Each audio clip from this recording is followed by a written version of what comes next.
Uncle baby তোমাকে বিজনেসে help করার জন্য তোমাদের বাড়িটা বন্ধক রেখেছিল এক ভদ্রলোকের কাছে। আজকে গ্রামে যে ওনার সাথে আমার দেখা হয়েছে, উনি আমাকে জানালো যে আঙ্কেল ওই টাকাটা ফেরত দিতে পারেনি, তাই তোমাদের বাড়িটা ওনাকে বুঝিয়ে তারা অনেকদিন আগেই ঢাকায় চলে আসছে, আর কখনো শ্রীপুর যায়নি। আর তোমাদের বাড়িতে সে তালা লাগিয়ে দিয়েছে, বলছে ওখানে নাকি একটা গরুর খামার দিবে।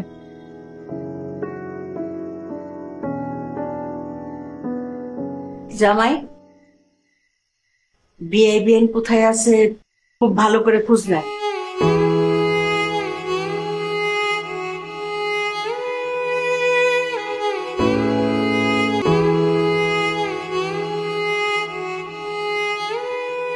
চিন্তা করো না, আমরা সবাই মিলে খুঁজবো। কই খুঁজুন, কই খুঁজুন?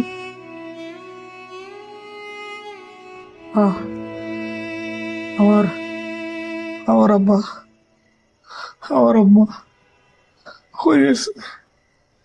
আমার কাছে তো কোনো টাকা পয়সাও নেই, কি খাইতেছে, কই থাকতেছে? আমি তো বুঝতে পারি না। নিশ্চয় ভালো কোথাও আছে। ভালো খেয়েছে মানে দেও, কোনদিন আমার বাপে আমার গায়ে একটা থাপ্পড় মারে নাই, আমার বাপে আমার মারে নাই। আমার মা সব নরম ভাবে কথা কইছে, আমি আমার বাবার লাগে চিল্লাচিল্লি করছি। বাবা আমার ধমক দেওয়ার কথা, আমি বাবারে ধমক দিছি, ধমক দিয়ে বাবার ভয় রাখছে, তুমি কথা কইবা না, তুমি এত কথা কও কি লাগে? আজকে আমার বাপ না, আমার আম্মা নাই, আম্মা নাই, আম্মা নাই, কই গেছে? কই গেছে? কই গেছে? আমি জানি না কই গেছে, জানো আমার কিচ্ছু ভালো লাগতেছে না।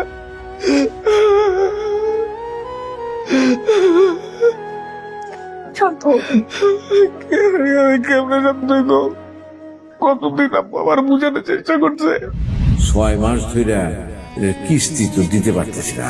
হ্যাঁ আব্বা, তুমি ঢাকায় আছো, ঢাকা নিয়ে চিন্তা করো, তুমি গ্রাম নিয়ে তো ভাবতেছো কি লেগে?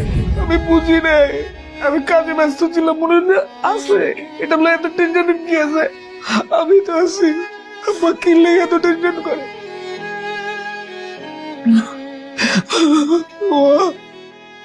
আজকে খুব খুব একা লাগতেছে, খুব অপরাধী লাগতেছে। মনে হলো আমি কি করলাম, আমি কি করলাম? আমার বাবা মা আব্বার লোকে কি খারাপ ব্যাপারটা করছে, বিশ্বাস করো, বিশ্বাস করো। কোনোদিন শুনতে চাই নাই, আম্মা কি করতে চাই, আমার দিকে ফিরেও তাকাই নাই। শান্ত হো। কেমনে শান্ত হবো আমি, কেমনে শান্ত হবো? তুমি কি করতেছো একবার করতেছো, কেমনে শান্ত হইতাম আমি? কেমনে শান্ত হবো? আমার বাপ কই, বুঝতে পারছো? আমার আম্মা কই, এরা কই, এরা কই গেছে? ঢাকা শহরে কই কেউ নাই, আমি জানা তো কেউ নাই। আমি তো বললাম আমরা খুঁজবো, সবাই মিলে খুঁজবো আমরা।